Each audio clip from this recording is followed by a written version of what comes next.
Hi, I'm George from NBI Hockey. And I'm Brody from BroalieTalksHockey. Go. And welcome back to Winning on Paper. Uh, Hope you guys didn't miss me too much in the last episode, the Pacific Division preview, but we're back from all the excitement of the draft and free agency and stuff. I mean, free agency is still going on, but what a crazy week and a half in the NHL it's been. We had a couple big trades, and obviously the draft itself was pretty entertaining, although not a whole lot of roster moves happened. No roster moves happened at the draft. Actually, every trade was for picks. But still, I mean, a lot of really good players found new homes. What was the what trades happened over that time? There was the Dubois trade, which we'll talk about. The Is there any Dubois other? trade I talked about last week. I guess you haven't gave your opinion. Okay. But then on day 2 of the draft, there was the Costin Yamamoto trade. Oh, that's right. There's And another one too. then, There was Perry to Chicago. and then Maroon got traded to the Wild. Yeah, that just happened yesterday, I think. But yeah, whatever. We Yeah. can talk about that too. The Dubois trade. I think the Jets did as much as they could have.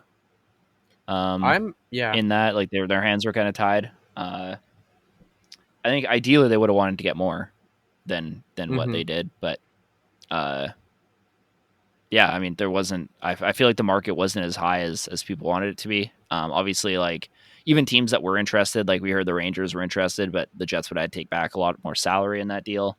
And I don't think the Rangers were willing to go up Kakko or Lafreniere in that trade, so that kind of wasn't going to happen. Um, Boston had kicked tires on it. Boston has nothing on their roster right now. So, Yeah. speaking of which, the Taylor Hall trade is another one we can talk about. Um, yeah, I think they were kind of at the point. Like we heard, kind of Montreal was the only team he was going to go to for a while. It kind of seems like LA was the only team he was going to go to at this point. So Mm-hmm.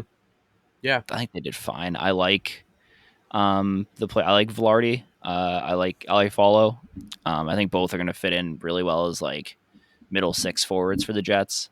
Velarde probably more in the top six, but ideally, I think you probably want them to be hovering around that second, third line gap on a really good team. I was Yeah. surprised they didn't get a first. I thought they'd get a first out of it. But yeah, I mean the contract the Kings handed Dubois was insane. That's crazy. Uh, but that's a whole other. I mean, yeah, the Kings have totally. I haven't seen a team botch this bad of a rebuild, but still be a decent team ever. I don't think that's ever happened. Yeah. We're team they're good. The Kings are a good team, but they could have been so much better. And some of it is injury luck. They've had a couple guys just not play. Turcotte was a big one. Um, That one. yeah, That one yeah, really derailed it. but nobody knows what's happening to Byfield now. Um, He's going LA's to got play three left wing. centers on their roster. He's going to play on the wing, obviously. So that kind Mm-hmm. of you kind of don't want your second round pick or your second overall pick to have to change positions to make your team. That doesn't seem great. Yeah. But he played well on the wing this year. Sure, yeah, He but hadn't played good still, until right? that point. Yeah, Yeah. You do want him um, at center, ideally. yeah. Well, especially with that high of a pick, right? You don't want him to be like. It was clearly not the right pick at the time, right? No, At this point, Stutzel's the I better think pick. it's safe to say that Byfield's not going to be as good as Tim Stützle. I think I'm Yeah. fairly confident that that take's not going to come back to bite me at this point, barring injury or anything, obviously. Yeah. Um, but yeah, I don't know. I mean, LA is kind of in a weird spot right now. Um, I mean the Gavrikov contract I didn't love. It was fine. It wasn't too long though. I think it was only 2 or 3 years. It was 2 years, so I did It was good with two, so that at that's least. fine. But yeah, I don't know. They gave up a lot to sign Gavrikov. Yeah. Um, I think I I would have feel like rather there's. had Korpisalo than Gavrikov, I don't considering know if I would have had. I don't know if I would have Korpisalo for 5 years though. that contract That's is too long. But that's a gamble. Ooh, that seems like a buyout candidate. Just I saw that contract. I'm like, he's not gonna make it to the end of that deal in Ottawa. I don't see that happening. no, I don't think so But either. yeah, oof. goalies have been weird this offseason too. Like Tristan Jarry got fucking paid for some reason. Yeah. Again, like I don't think I've ever seen a team that's so adamant on finding a better goalie and then just being like, we'll give you a 5-year deal instead. Like for the last 2 weeks, all we've heard about is how Pittsburgh wants a better goalie. They were in on Gibson, they were in on Hallebuck, and then they were in on Demko for a little bit. And it's just they're like, we'll just give Jarry 5 more years. What? We'll give him 5 more years to pan out. Yeah, it's like, let's see how things are. Like that's the goalie for the end of the Crosby and Malkin era. Like that's it. That's the best they could do. Something I was thinking. I'm like, what if this leads to then they signed Nedeljkovic, and that kind of threw a wrench through my plans.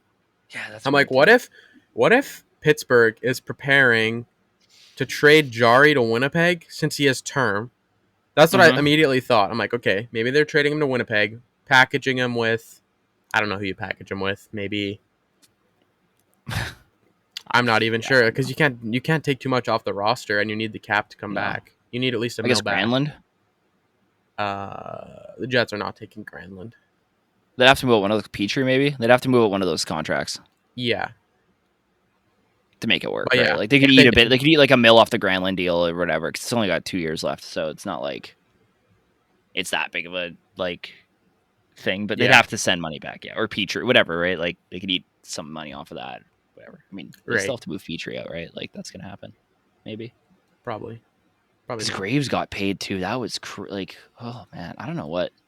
I kind of I've lost a bit of faith in Dubas after he makes the Riley Smith move and then hands out that was a good move. And Graves contract. The Riley Smith contract was great. That was a great deal, and it makes sense for Vegas too. Like I get it from both sides. Like I'm not going to question Vegas's. Yeah. I'm very happy. It's a big bit of a tangent on Vegas, but I'm very happy that they're sticking with the cutthroat. We're gonna we don't have any loyalty to players thing, because 2 weeks ago, Riley Smith was the first cup pass, and then they trade him for a 3rd-round pick before he even got the cup. I don't know if you knew this. I learned this at the draft. But Vegas started they're the first team to do this, but they're not giving their players their day with a cup until the names are on it, and I think that's awesome. That's so cool. That's much better. Yeah, you get to see your name on the cup. That's the way it should be. Exactly. Yeah, you get to bring it home and you get to see your name on the cup, right? It's wait the extra 2 weeks, get it. It's so cool. And they very what's his name? The guy who the guy who carries the cup around, Phil. I can't remember what his last name is. I have no clue. His name is Keeper of the Cup. Pritchard. Yeah, not Pritchard. Something like that. Anyway, he was there. He talked to us for a bit at the conference I went to. And he said that he really likes that idea. It was they were the first team to do it. It was George McPhee's idea. And he thinks it's awesome, and it should be a tradition. I think it will be a tradition that starts now, very similar to the pitch. I think it will be. I think teams are going to do that because it's so cool. But yeah, I mean, then they trade Riley Smith 2 weeks after he gets the first pass, which is such a Vegas thing to do, and I'm really glad that they're not we won, so we're good. And it's that's going to keep you winning, being cut for the that is the way to do it. Loyalty to players is never a good idea, because the player can just turn around and they're trying to get their most money. It's a business. Teams don't understand this. Although I'm saying that I didn't love the Barbashev contract, but no, me neither. The Aiden Hill contract too. But that was only 2 years. It's fine. Yeah, it's fine. Yeah, but he's not a $5 million goalie. He played out of his mind, but he's not gonna do it again. You should have. Thompson's getting what? Not even a mil. $765K for 2 more years or 1 more? 1 more, I think. That's fine then. It's okay. They're paying $5 mil for total goaltending this year. That's I know, but I would have rather just ran it back with Thompson and Brossoit. Nah, I think Hill will have a better year than Brossoit next year. Hill's better, but Brossoit at 1.75 is better than Hill at 5. Is my thinking. Fair enough. And for a team that's cap strapped, that's a $3 million player. That's Evan Rodriguez on your lineup. Yeah, that's fair. But I mean, Vegas will find a way to they'll find a way to spend money anyway. It doesn't matter. Yeah, their pro scouts are pretty good too. Yeah, well, the salary cap's fake in Vegas, so it doesn't matter. That's a joke, people. I'm kidding. I love Vegas. I'm really glad they won the cup. Don't come after me. George might be going to Vegas next year for the draft. I will be going to Vegas, actually. That's already been. I'm contemplating it. I you should totally come if you're gonna come. By the way, and this is kind of a shout out, like this is a plug. But go to the Sports Management Worldwide Career Conference if you're gonna go to the draft. It's so Yeah. worth it. I think it was $500 total for everything, and like draft tickets alone for 2 days are gonna be like $250. So, like if you want like 100 seats, Yeah. it's so like I met so many cool people. Like I got to talk to Ken Holland. That was awesome. Yeah, that's pretty cool. Also, sidebar, I wasn't a huge fan of him on TV. I've been very adamant about that. But like one of the speakers there was Craig Button, and Craig Button was so cool, just an awesome human being. Like just I gained so much respect for Craig Button at the I draft. find He that was with a just lot such of a nice guys guy. that His story, like the stories that he was telling, were just great, super nice, really cool. Yeah. Yeah. So shout out to Craig Button because I've been very critical, and I still don't really agree with a lot of your hockey takes, but super nice guy, and it was the most surprising part of the 4 days. And Elliot Friedman walked by me in the airport, so That's pretty that was cool. cool. He was on the phone though, so something was going. I think that was right before Yamamoto got bought out, so I'm pretty sure that he was getting that story as he walked by me in the airport. See, that's okay. This is a question, but this is also for the audience.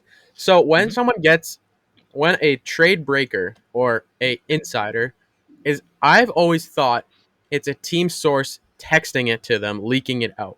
Like that's the purpose. The team source is like, we need to get this out, or is it they are getting a call, or like there's a group of people that get a message from the registry, and then it's the fastest person to tweet it out.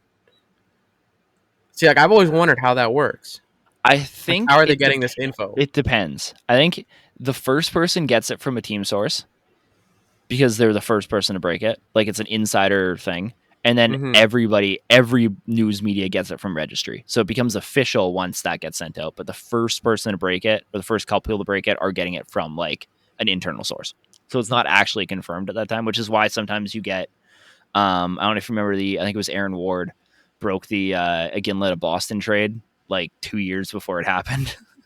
Like it was the day that he got traded to Pittsburgh, and like on Trade Center, Aaron Ward broke that he was going to the Bruins, and like 20 minutes later, they found out that wasn't true.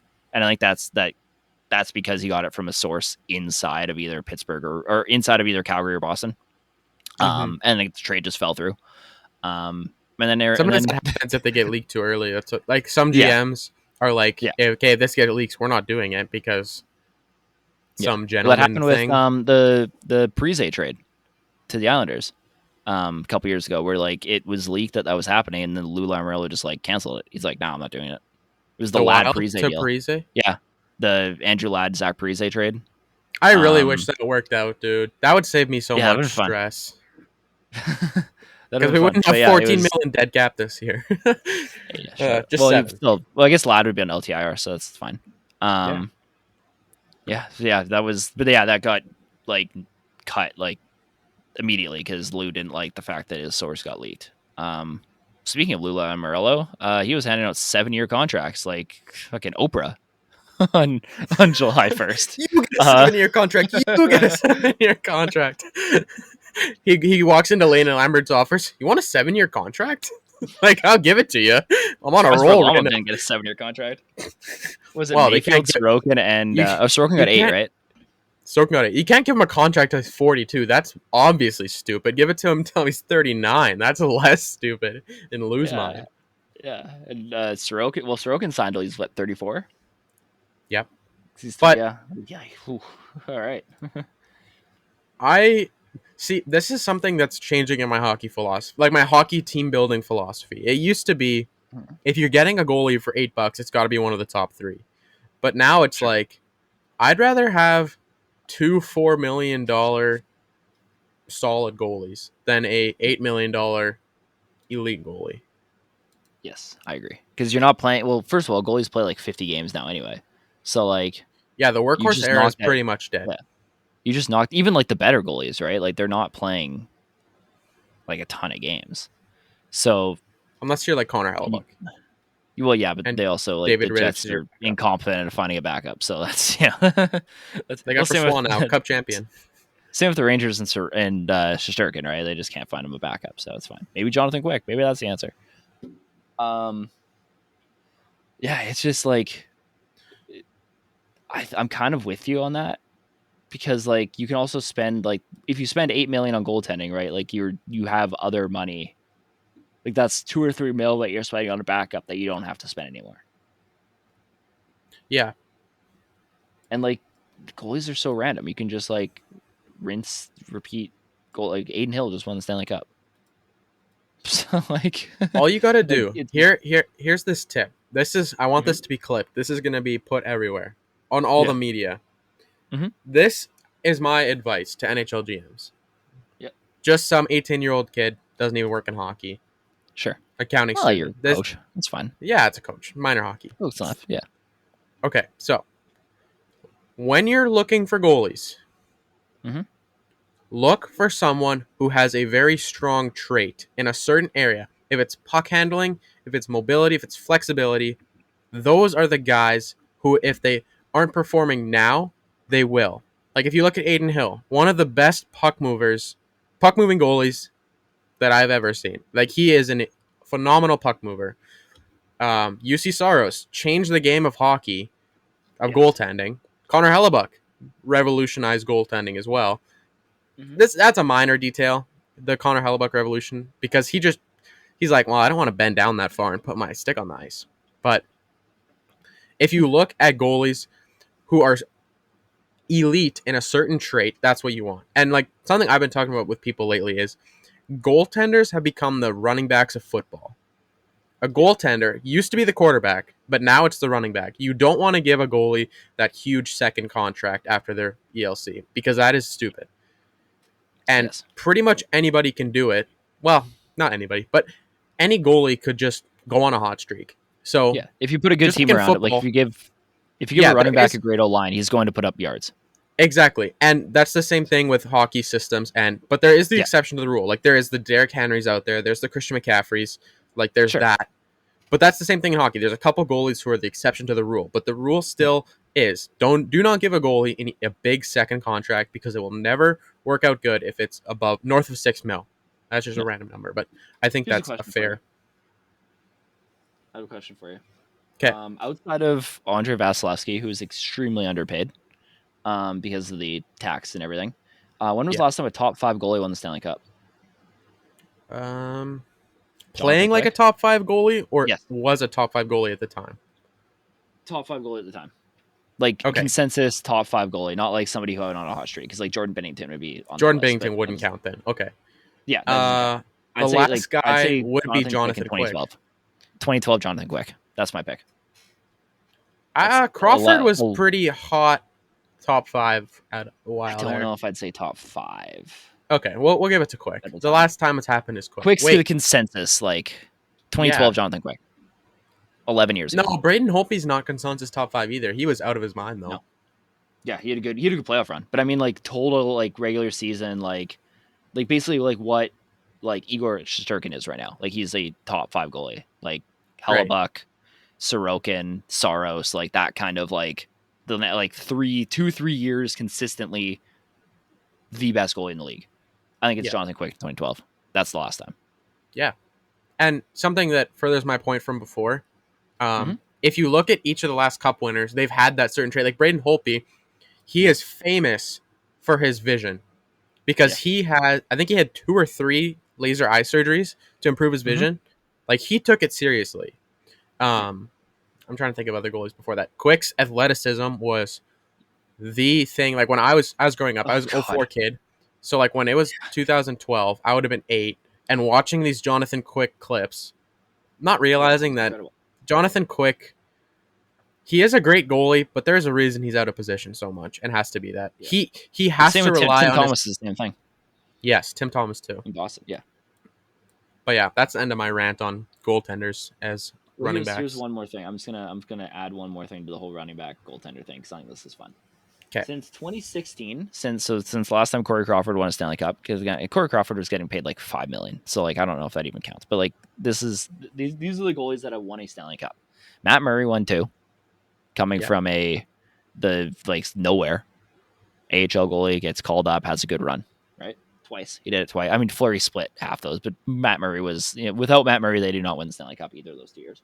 Yeah, I agree. Braden Holtby, who again, when he first came on the scene, was a flash. He came in basically in the playoffs and came in. Now he kept that job, so that slight difference there. Jordan Bennington was the next one. Obviously, we all know that story. Andre Vasilevsky twice, who's underpaid, as we just talked about, but I'll give that's an exception to the rule. He was still that's the top 5 goalie. He's the Derrick Henry. Yeah, sure. A 1-year deal for Darcy Kemper in Colorado, and then Aiden Hill. Okay. Those are the goalies who have won the Stanley Cup since 2016. Yeah. It's kind of a trend there, right? Like, there is.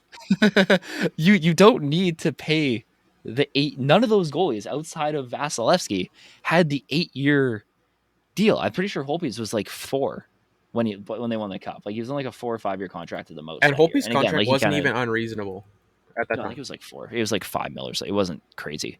And Vasilevsky's was 8. Like again, underpaid because of the tax thing. And like he was if he would have hit the market, he would have got like 10.5 from somebody. So like the taxes in Tampa Bay helped them. It also helped them sign everybody to cheap deals. So that Tampa Bay is the outlier.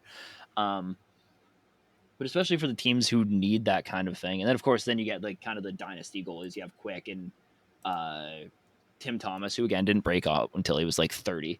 Yeah, that's a Corey crazy Crawford, thing. And then, like, who was Detroit's goalie that year? Was it Hasek? Was it Howard? In 2008? No, I think it was Hasek. Oh, okay. Oh, one of the Chicago ones was Antti Niemi. Niemi, yeah. Who they let go because they had Corey Crawford coming up. Yeah, it was Niemi. And then, he won it in 2010. So, yeah, okay. I mean, it's like... Braden's... Okay, I'm just going to go back to Braden Holtby.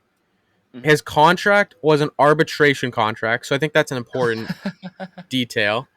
Okay, fair enough. It was a 5-year deal, 6.1 cap hit. Sure, that's fine. Like, that's not even overpaying at the time, because I think there was some big goalie contracts coming out after that. Yeah. So it's like, and then he got 4.3. You can have a great goalie. That's cool. And to be fair, there's been a couple teams who have had like big goalie. I mean, Florida 10.5 for Bobrovsky, although he wasn't the starter. That's a whole other argument. But then Tampa Bay, obviously, with Vasilevsky, Montreal with Carey Price, Dallas I don't think Bishop was getting paid that much at the time. Boston had Rask, Vegas had Fleury. So like Nashville had Rene. So like you're getting goalies who have been to the Stanley Cup final who are like in that tier, but you're also getting goalies who aren't. So it's like you don't have to, like, I'm not going to pay. The point is, don't pay goalies, okay? Like, I'm not going to like it. Don't do it. Stop it. Anyway, I think that's all we had to talk about for that, right? Like, we're kind of done with it. We'll do a free agency episode. We'll go through everything there because I don't want to. It was a fruitful rant. I just want to say, point it out. That was a good rant. Yeah, that was fun. It's gonna be like a 5-minute clip on Instagram, but that's fine. Follow the Instagram, by the way, Winning on Paper, and we're on TikTok too. Follow them there too. We have a Twitter, but don't post on it. So I'll have to talk to our social media person about that because I'm posting on it. Twitter's dying anyway. Yeah, it doesn't matter. We'll get on We're something on Blue Sky Social. Also, exactly. Also, shout out to the custom Philadelphia Eagles Taylor Swift jersey. I went to the concert also at the draft, so that's cool. No way. That's not actually Taylor Swift, is it? No way. Oh, wait. Wouldn't that be a DeAndre Swift jersey? Nope. It's actually like a Taylor. Like I got it like custom made. It's fake, okay. So it's like $20. But yeah, because she's a Philadelphia Eagles fan, so it's like I had to figure out what to wear to the concert because I was going to wear like a sparkly shirt and shit. So I got Philadelphia Eagles. I don't know. It was cool. A lot of people didn't get it though. It took them a second. Like even the people sitting beside us didn't see the name on the back. So they're like, "What the hell?" Why is this idiot wearing a Eagles jersey to a concert in Minnesota? Yeah, and then like halfway through the concert, she like taps me on the shoulder. Like, "Oh, I saw the name on the back. That's cool." And I'm like, "Yeah, dumbass." But it was really, it was hilarious. So a lot of people didn't get it, but it's fine. Anyway. The NHL Draft, that was the other event that I went to. That was really cool. I got to hang out with a bunch of the New Era Scouting guys who were on the podcast. So shout out to that. They were all up till 2 a.m. watching highlights on 6th round picks, and I was in bed because I'm old. So that's how the weekend went. But yeah, we'll kind of go through the top 10 here and give our thoughts on it.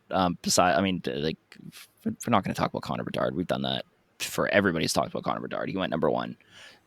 I was shocked. There's a video of it on my Instagram, by the way, so go check that out too. NBA Hockey on Instagram. I'm getting better at these plugs. The first kind of surprise, it wasn't really a surprise for me because I had him 2 on my board pretty well all year until everybody else had Fantilli 2, and I just felt pressured into doing it. But Leo Carlsson went 2nd overall. So that was cool. I was happy about that. I like it. I actually had talked to somebody the day before who had worked with, like, it was like the friend of a friend kind of thing. Like he knew somebody who worked for San Diego and was like, yeah, the Ducks don't like Fantilli. They're not going to take him. And I'm like, okay, whatever. And like, they didn't take Fantilli. So I'm like, holy shit, that 17-year-old kid was right. It was really funny. I also predicted Leo Carlsson to the Ducks in my prediction post on Broly Talks Hockey on Instagram. So check it out. It's because like all the New Era scouting guys had Carlsson going too as well. Just kind of like as a joke, half as a joke, half because they think he was the second best player.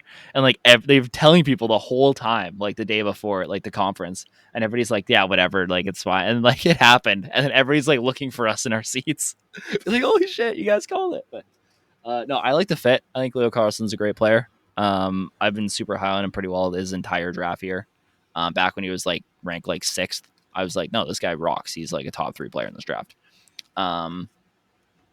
And yeah, I'm happy for him. I met him. He's a super nice guy. Good for him. I don't know. What do you? I don't know what else there is to add about the Ducks here, but I like it. It makes sense for them. Like they don't want to move Zegras or McTavish to the wing, ideally. So why would you draft Fantilli? And like Carlsson has had a history of playing on the wing. So if you think it's equal, like draft best player available, but if it's equal in your mind, you can draft. That can be a tiebreaker. Yeah. That's fine. I agree with that. That's fine. Sure. Like that's not the end of the world. So I like Leo Carlsson. They love drafting Swedes over there in Anaheim. That's true. Yeah. So I like it. I think a Troy Terry, Leo Carlsson, Zegras line would be sick, personally. That's really fun. Hopefully we see that next year. I don't know what the situation is with him coming over, but I think he'll play 1 year in the SHL, and then he'll probably like start the year in San Diego, and then he'll come up halfway through. That's my prediction. I could see them, like, if he wants to come over, like playing him this year. Yeah. Just because they're not going to be good. So like, you might as well just, if you like, he'll get a top 6 spot. Yeah. But we'll see. I mean, yeah, they can kind of go either way with him. There's really no rush there at all. Yeah. A player who I was really surprised signed already was Adam Fantilli, who went 3 to Columbus. First of all, I love the fit. That's awesome. That's one of my favorite.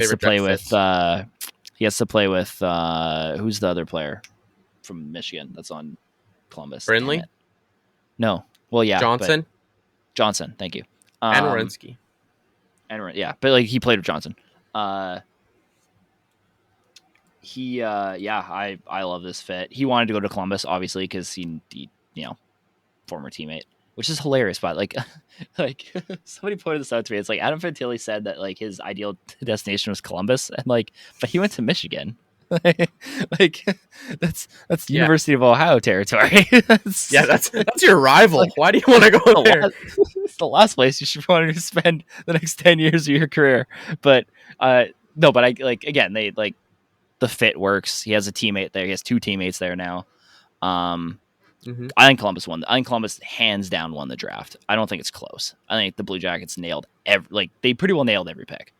Yeah. I don't think there's another team I can say that for. Like, we were sitting there, like, going through our lists and stuff, and it's like, oh, this is the best player available. Oh, Columbus just took him. Like, that happened, like, 5 times during, like, it's crazy. Even to the last pick of the draft. Like, I forget who they picked, but he was, like, I had him ranked in, like, the 5th round.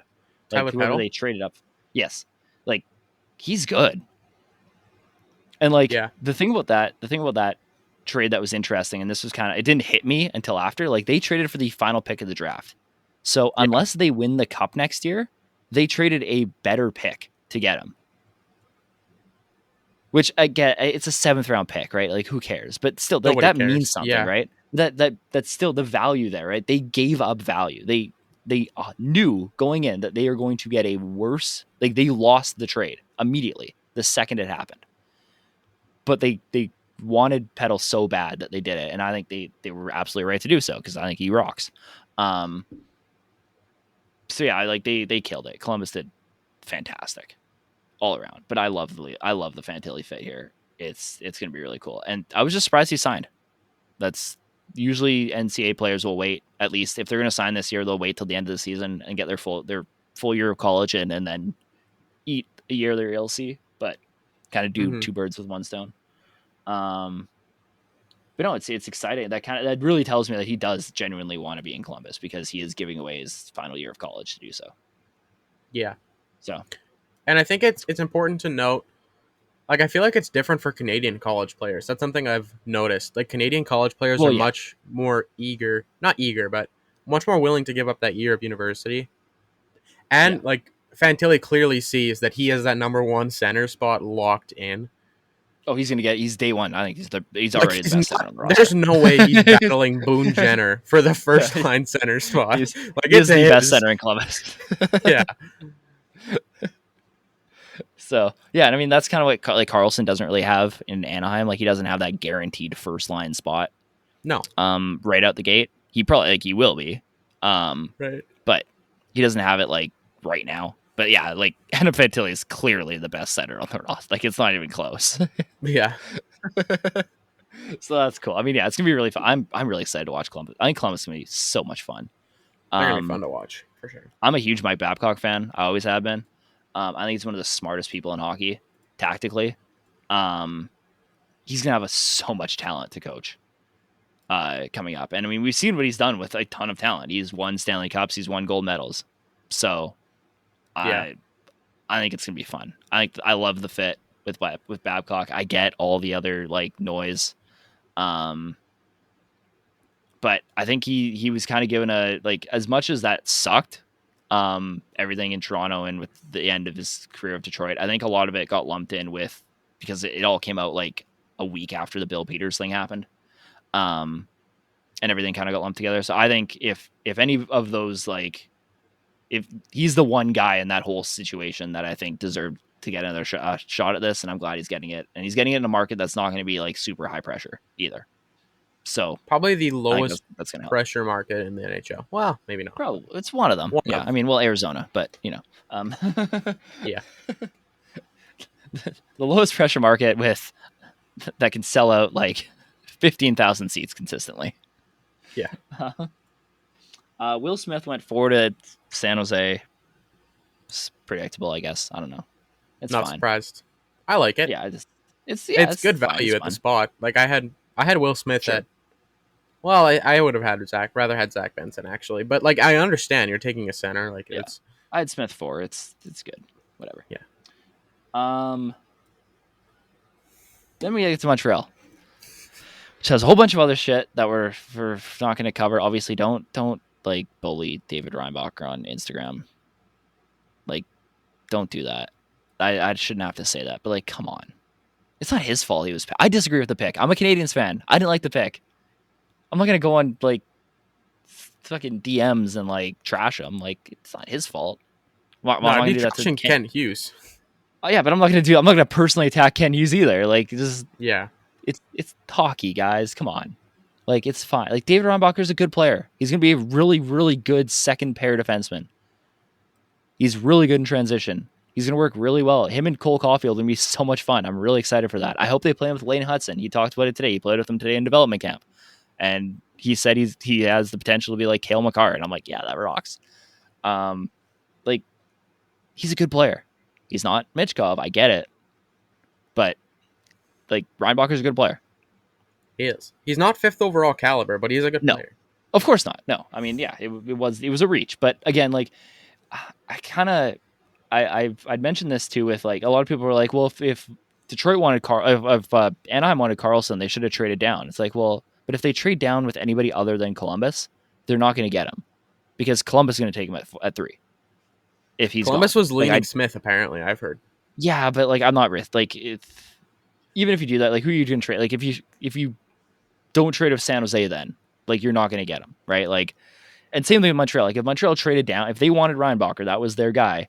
The only team, like they couldn't trade down with anybody because Arizona was going to take Reinbacher. Yeah. So it's like clearly because they took Simashev, right? Like they took a defense, they wanted a defenseman.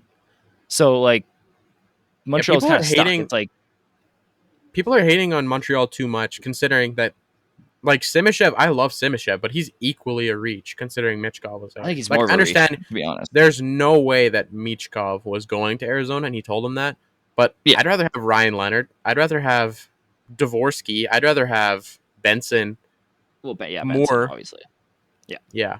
Literally anybody. Yeah, I mean, well, I really like Simashev too. I met him too. He's super nice. He's huge. His hands are massive, man. Like his hands are huge. It's crazy. I shook his hand. It was like, holy shit. He was like grabbing my wrist. I was like, holy shit. Super nice guy. That was a really funny. Okay, so here's a national. Sorry, you're gonna love this. So we're walking down the strip, right? Like the night before the draft, and there's a whole bunch of players. We ran into Kobe Barlow. We ran into Tanner Melindick, and then we saw Simashev walking around, right? And he was there with a couple other Russian guys. We didn't really know who they were. So I forget who it was. One of them like we had no idea if he spoke English or anything, right? We have no clue. So we go over to him, and one of us is just like, Simashev? Like, just that's all we say. And he's like, yeah, like in perfect English. He's like, yeah. And we're like, oh, can we get like, we're like, hey, like, good luck, whatever. Like, can we get a picture or whatever? And he's like, yeah, sure. So his other friends are walking away, and there's nobody around. Like, there's literally nobody there. So I'm just standing there like an idiot with my phone, looking to give it to somebody to take a picture for us.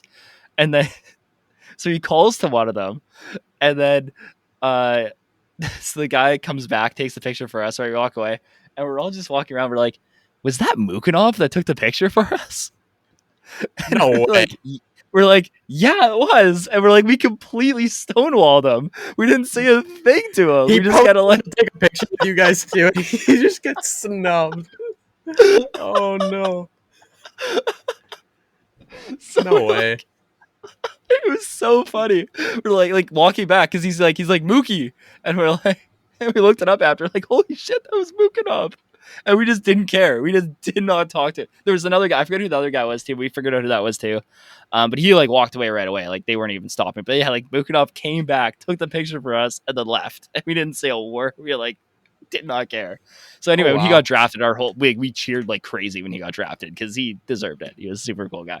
But it was so funny. That was one of the funniest like parts of the draft for sure. Was us completely stonewalling Mukanov. But again, we gave him a huge and it was day 2. Nobody was there. It was super loud. So he deserved that. We kind of made it up to him, but it was funny.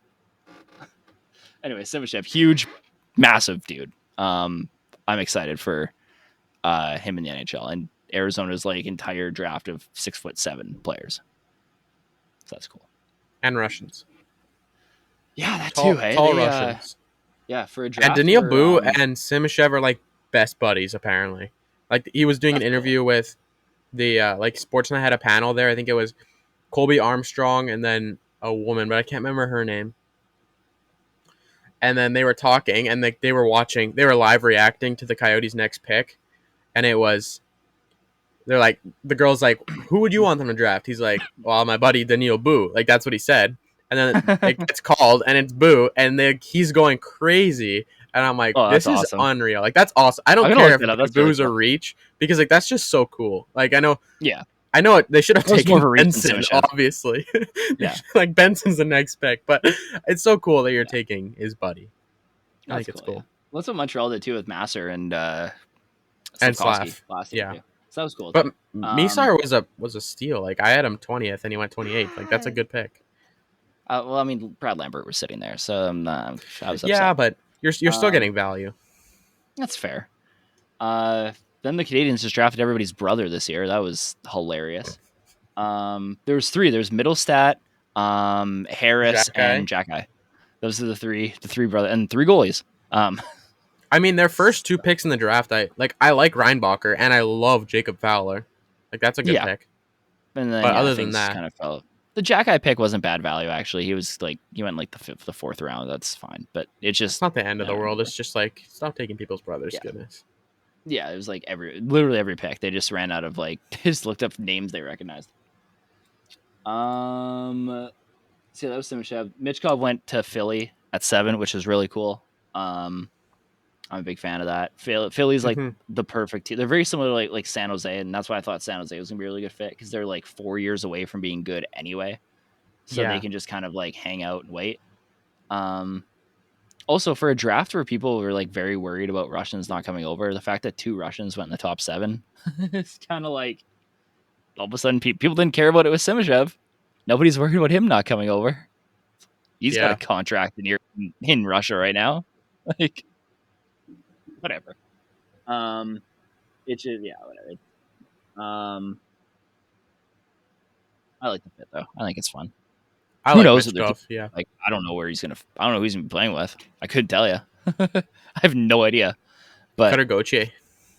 yeah, who didn't show up to development camp, by the way. So He didn't? something to watch. No, he was invited and he declined the invitation. And Daniel Briere said today he doesn't know why. So That is a thing to keep your eye on, people. yep, that's fun. Ryan Leonard to Washington is fun. I like that fit. I love the fit. It's good. Yeah. That was like the prototypical Washington Capitals player to take there. Yeah. Nate Danielson to Detroit was really interesting. That was shocking. So a little background. Yeah. I was watching grad because it was my girlfriend's grad. So I was not watching the draft. I look at my phone and our editor, who's a big Red Wings fan, blowing up our group chat saying like, why are they taking Danielson or whatever? Like, I don't know if he was hyped or something, but I got like 10 messages. So I pick up my phone. I'm like, Nate Danielson? I thought he was going 14. Like, I thought he was going late. I was shocked. Like, I love Nate Danielson. I had a mocked 9th pick, but like considering Benson was there, considering I had Danielson over Dvorsky actually. So did I, but yeah, I wouldn't have been. I would have been Benson all the way and Moore. Oliver Moore, I thought for sure was going to the Red Wings. They had 2 shots at him. They had 2 shots at Moore. But Pellick is pretty sick, so I'm kind of losing faith in Steve Yzerman. I am, but like looking back at the moves, like Justin Hall had a couple good years. Like I wouldn't have given him the contract I did. Oh, Justin Hall and Ben Sherratt next year are gonna be so much. I cannot wait. I have faith in Justin Hall. Like this is gonna be a hot take.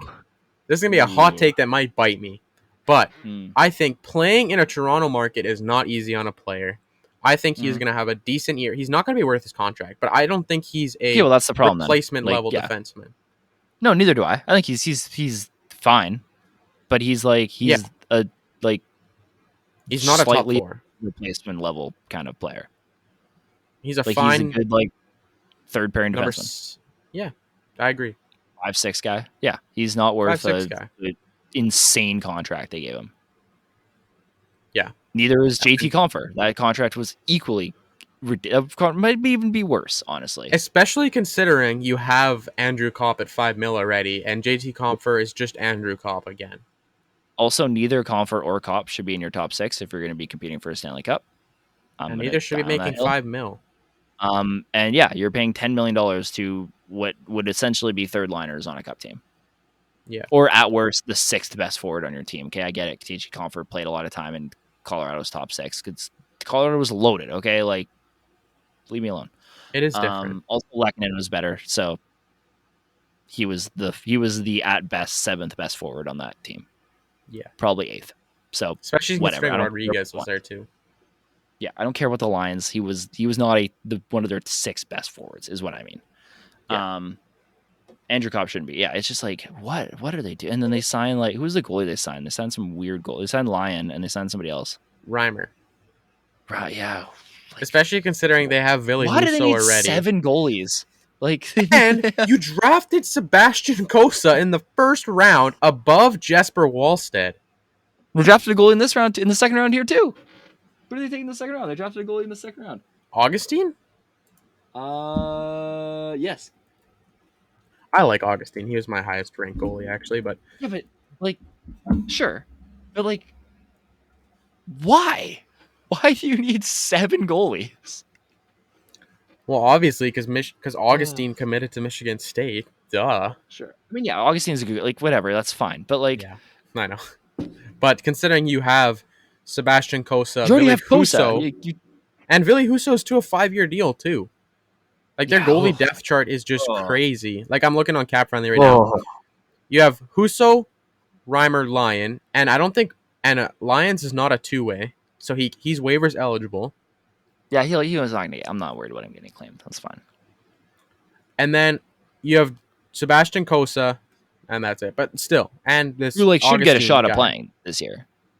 Like, Kosa should Cossa? have an opportunity to play this season. Yeah. Yeah, he was in the ECHL last year. He's kind of struggled lately.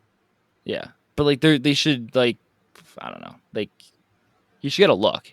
Like, He should, yeah, for sure. I agree. but he won't because they have 7 goalies ahead of him. Like, so it's, yeah, whatever. Unless things change in Detroit like crazy, I don't know. I don't think they win a cup with Steve Yzerman as their GM. Yeah, they don't have the makeup. I think the team's just been too handicapped the last 2 off seasons. Yeah. Like cap wise, like I get the cap's going to go up or whatever, and like the contract, like they have 3 more years of Ben Sherratt, so like it's not like that's going to be out there forever, and like the Hall deal is not super long, but it's like just nothing that he's done has been like even like the Mantha trade, which it wasn't all his fault. Like obviously, like the Anthony Mantha thing was out of his control, but like they didn't win that trade.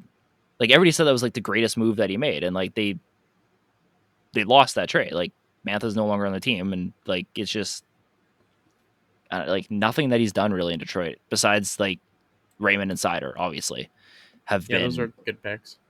Yeah, like it. I don't know. I just. But like, listen to this decor. This is the Steve Yzerman decor. Ben Sherratt, highest paid. Shane Gostisbehere, Justin I Holl, forgot about that. Jake Wallman, who I actually really love. Sure. Olli Mata, Gustav Lindstrom, and then Moritz Seider. They have 7D. I mean, Gustav Lindstrom's a fine 7th D, but like 2 of maybe 3 of those guys are like gonna be good in their roles. Yeah. Right. Like, but I do like the Daniel Sprong contract. That is his saving grace for me. And Christian Fisher's fine too. Yeah. Okay. So he signed 2 good like 4th liners. Like, cool. If he keeps it under $2 million, he's a good GM. Like that's why he was so good in Tampa, because he didn't have cap to work with. That's the thing. Steve Yzerman is only good as the amount of cap space he has. If he has limited cap space, he's a genius. But if he has $24 million in cap, he's an idiot. Yeah, it's just like I don't know. It's like is this a cup winning center core? Even the timeline doesn't make sense. Like, why are you spending in free agency these 2 years? Like, you shouldn't have spent last summer, and you shouldn't have spent this summer. But like, you had to spend this summer because you spent last year. Like, it's just you're giving your ownership false hope, and you should be committed to the rebuild for another couple years.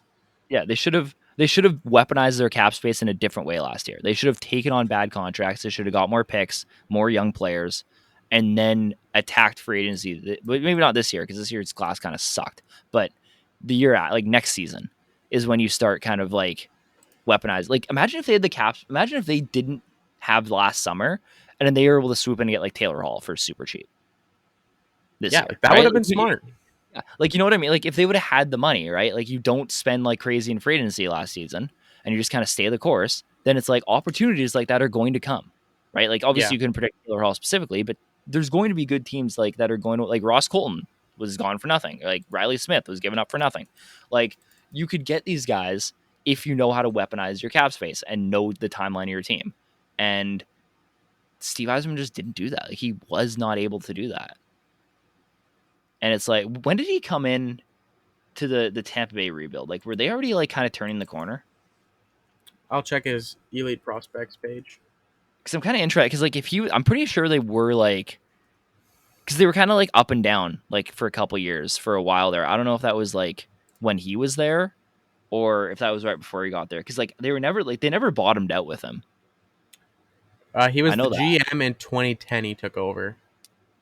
Okay, so maybe they did bottom out for a year, because when did they get Hedman? They got Hedman in 2009, I think.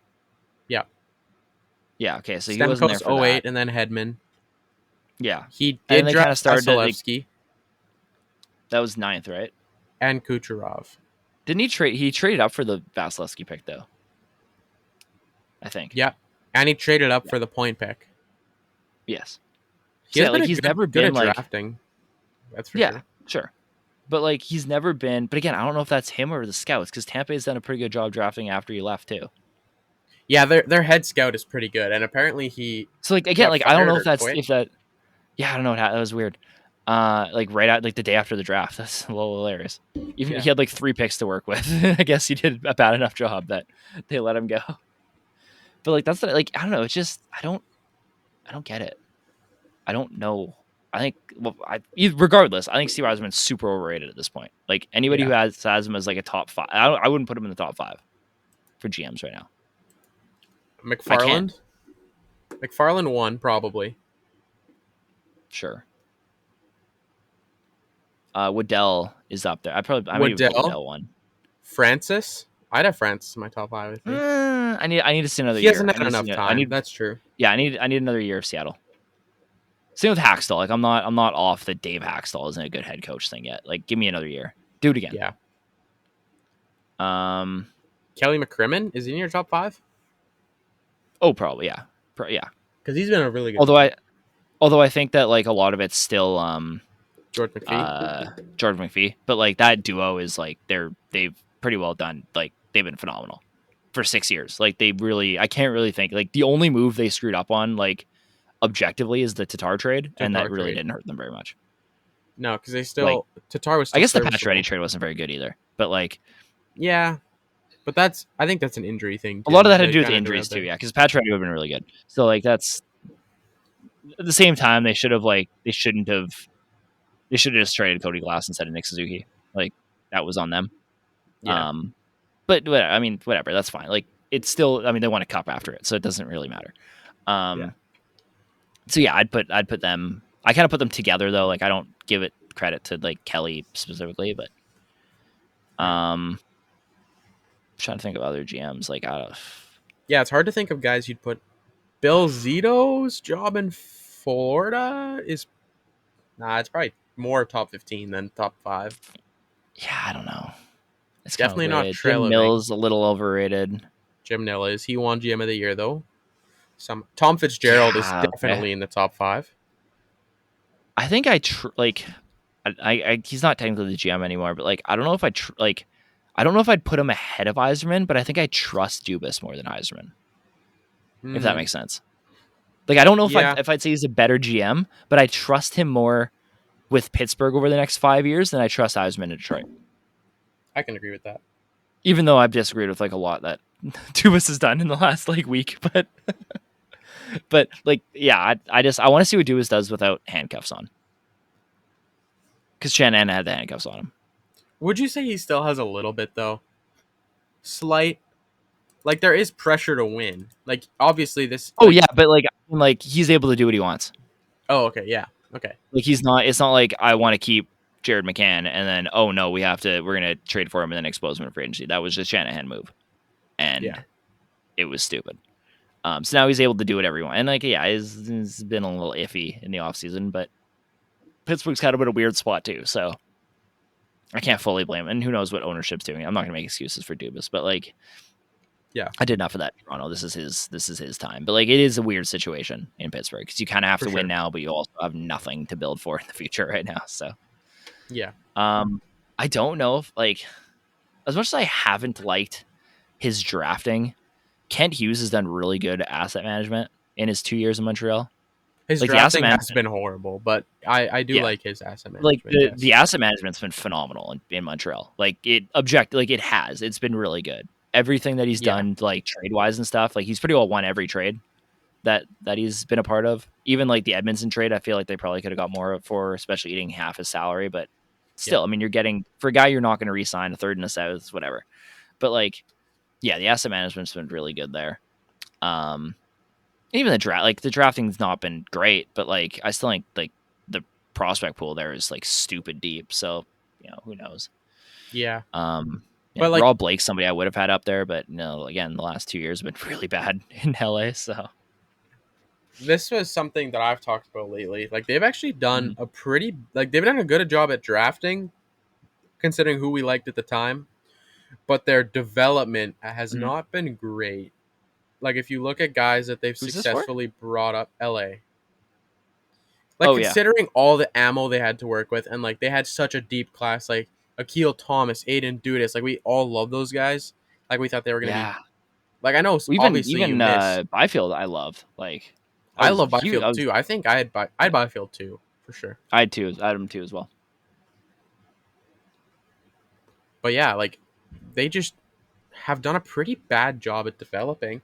So like it's good to realize that the smartest. This is a quote I heard. I don't remember where I heard it. I think it was Jeff Merrick who said this, or it was Rachel Dory. It was one of the two. They're really it's really off the across the map there. That's But yeah, that's you're on two different sides of the thing there.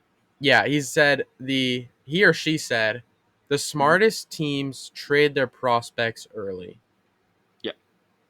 Because if you don't think you're doing a good job of developing, your prospect will always have more value when there's more upside. Because upside is one of the most Yes. valuable things in 100. hockey. Absolutely. Yeah.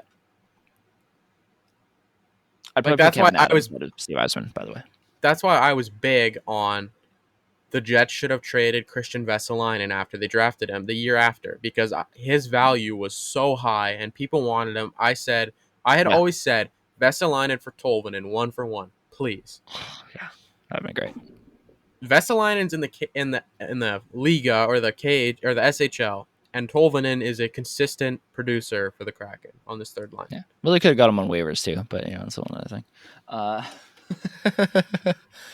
Actually, mean, no, the technically, the Kraken had Kraken had the priority that claim year. Yeah. first. So yeah. I Yeah. wish we could see who put in claims for who. That would be cool. Yeah, that'd be cool. Release the tapes. But yeah, Kevin Adams, I'd have ahead of Steve Eisman at this point. Yeah, I That's would another agree. one. He's done a very good job in Uh, Buffalo. yeah. Oh my God. Speaking of Buffalo having a really draft, we're gonna jump ahead and talk about Matthew Savoie, Zach Benson. We can talk about Matthew Savoie too, and Peyton Krebs. The whole Winnipeg Ice. That has to be a line, right? Like they It got to should play be. Savoie, Krebs, and Benson together. I know they didn't all play together in Winnipeg. Krebs played with both, and then Savoie and Benson played together, Mm-hmm. too. But like that's got like, man, the Buffalo Sabres like depth that they have. I'm gonna pull it like, I don't know if I lost it or not, but I can pull it like up on Cap Friendly if you want.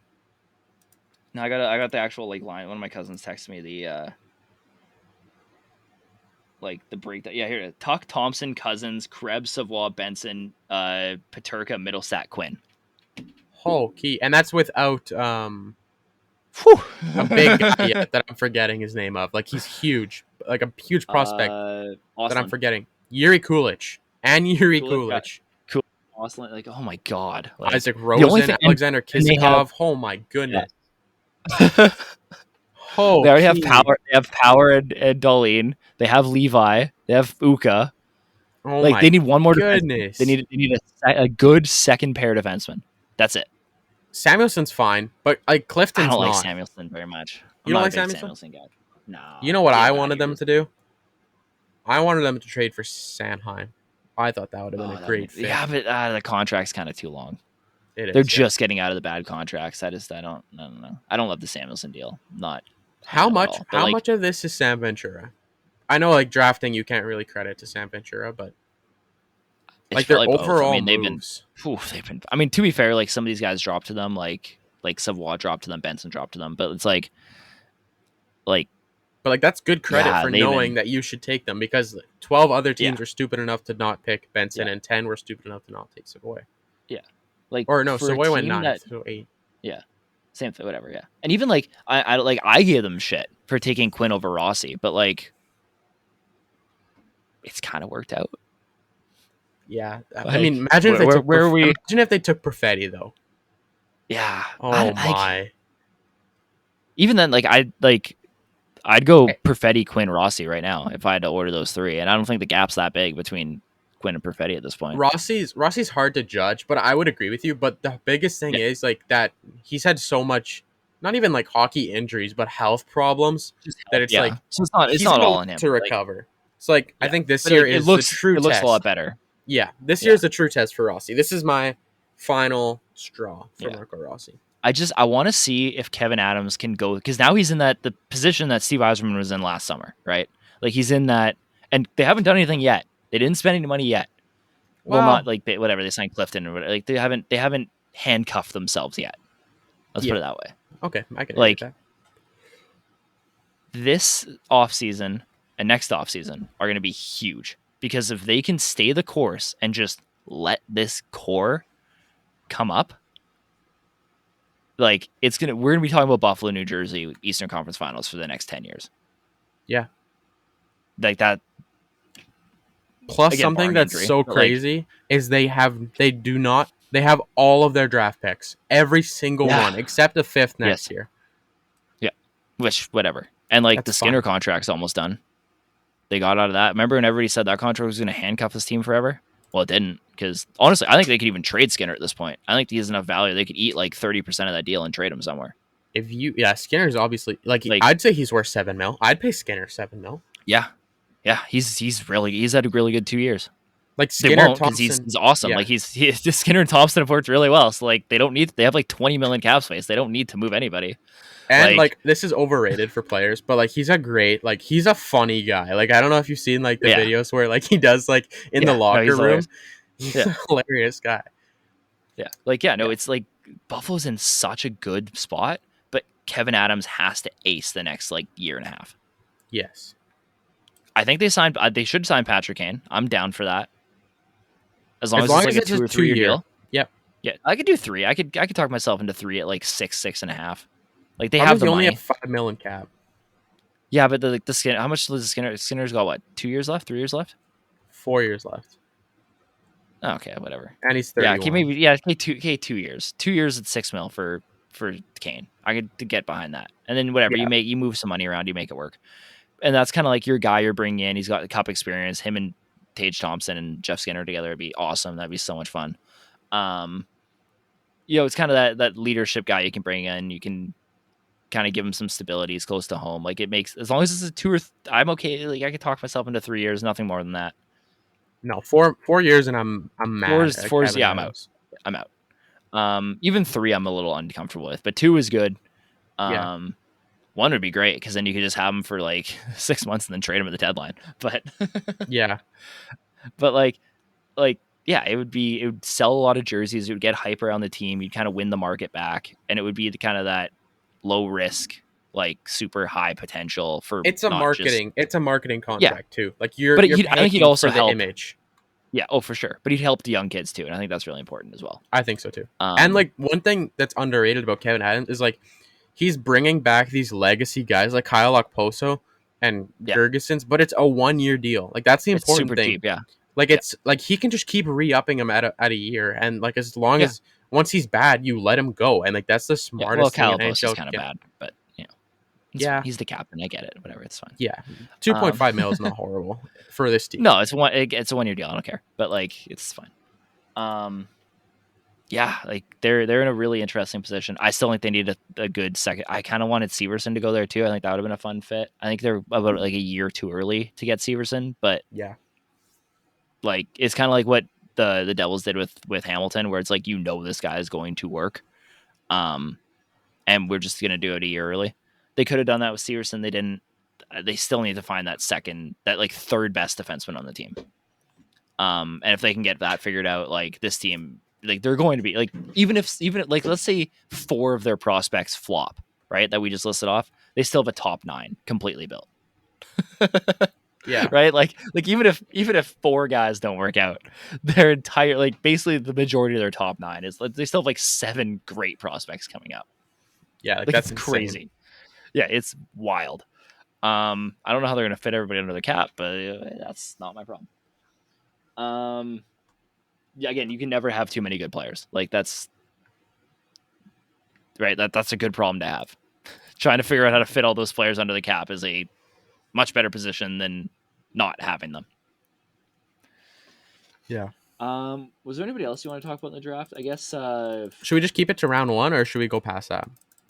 I mean, whatever. We're at like an hour already, so. Okay. Oliver Moore to Chicago is really fun. I like that. I love fit. Oliver Moore. Yeah. That's Bedard, Moore, Nazer. Oh my god. Oh. And Seth Jones.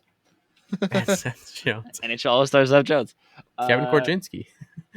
Yeah, I mean, to be fair, Seth Jones had a pretty good. He's been fine Yeah. in Chicago since he's come to Chicago. He's actually like hasn't been bad. He's not a $9 million player, but he hasn't been bad. It's kind of like Darnell Nurse a little bit. 5 to 6 mil ish would have been fine. Yeah. If he was getting paid 6 mil right now, I wouldn't. It would be like, yeah, okay, that's good. That's good. It's good value. But yeah, Taylor Hall might like re-up there too. That'd be kind of depending on how it goes. Like depending on how the Taylor Hall Bedard fit works, like they might not trade Hall at the deadline. Like everybody thinks they're just gonna flip him at the deadline, right? But like if him and Bedard like click, like you re-sign Taylor Hall. Yeah. That's worth way more than you. Like finding a like first line winger for Bedard for the next like 4 or 5 years is way more important than like the first round pick you get. Yeah. Like the 25th overall pick you'd get from like Colorado or whatever. Like it's you re-sign Taylor Hall. But who knows? It might not, whatever, right? Yeah.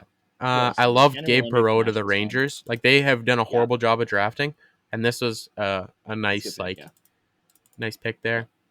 I really like Cody Barlow to Winnipeg. I think that's fun. I do too, but I've heard a lot of concerns about his projectability. Like he only projects as a third liner, which I'm not sure how I feel about that because I had him 9th in the draft like class. Middle six forward. Yeah, like he doesn't have that really top end talent.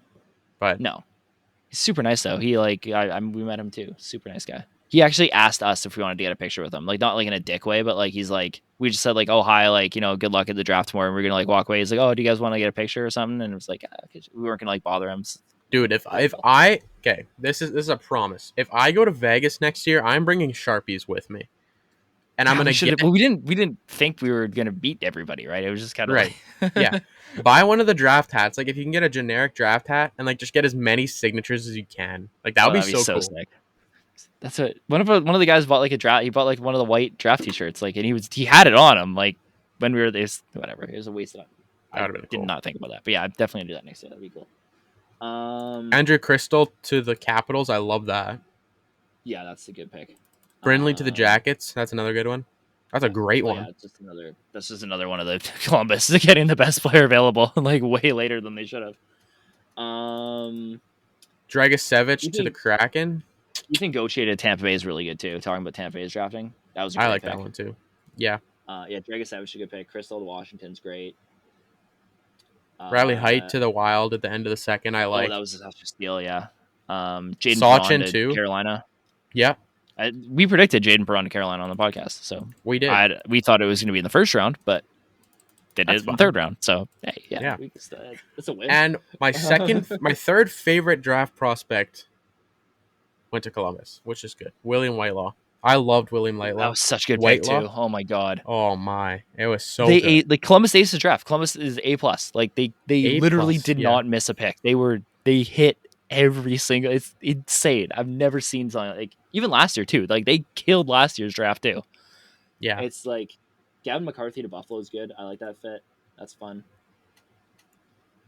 Shout out to Denver Barkey, who we met at the thing. He was at the conference. He talked to us. He went to Philly. Oh, that's cool. Andrew Strathman is another good Blue Jackets pick. Yeah, come on. That's what I mean, man. Like literally every round, it's like, oh, they got the best player that pick. Rykov to the Hurricanes. I like that. Yeah.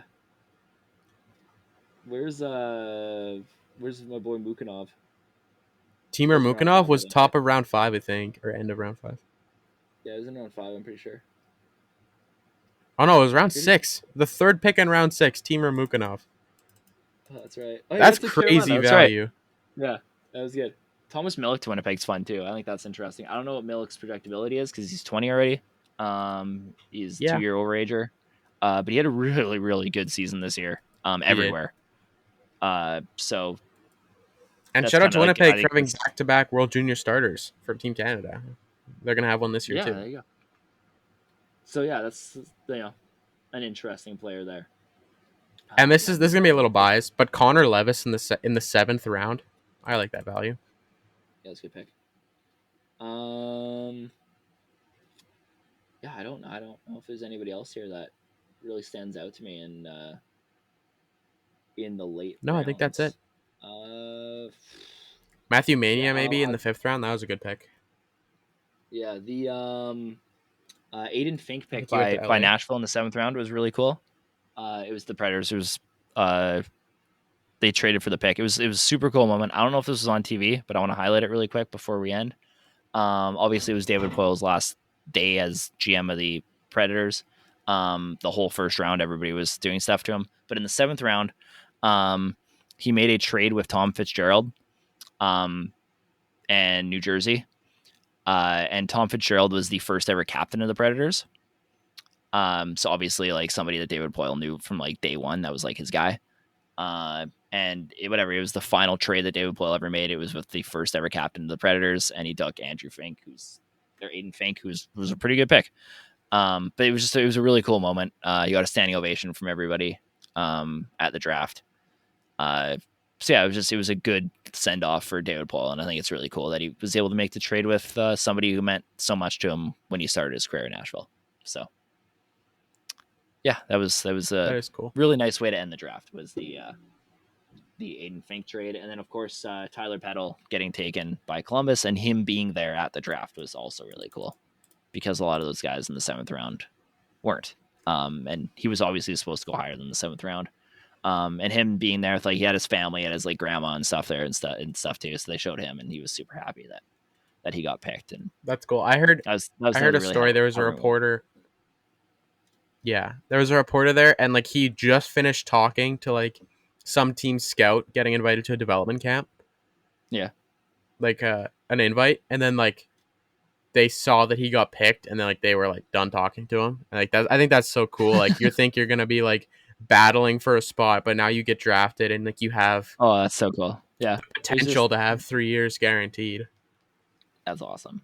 Yeah, no, the 7th round had a couple really heartwarming moments. And the final pick by David Poile might have been my highlight of the draft. Honestly, it was a really cool like couple minutes that they gave him to kind of like have that moment, and he was like in tears, and the fans that were still there were cheering, and like literally everybody at every single draft table was like giving him a standing ovation. It was a really cool moment.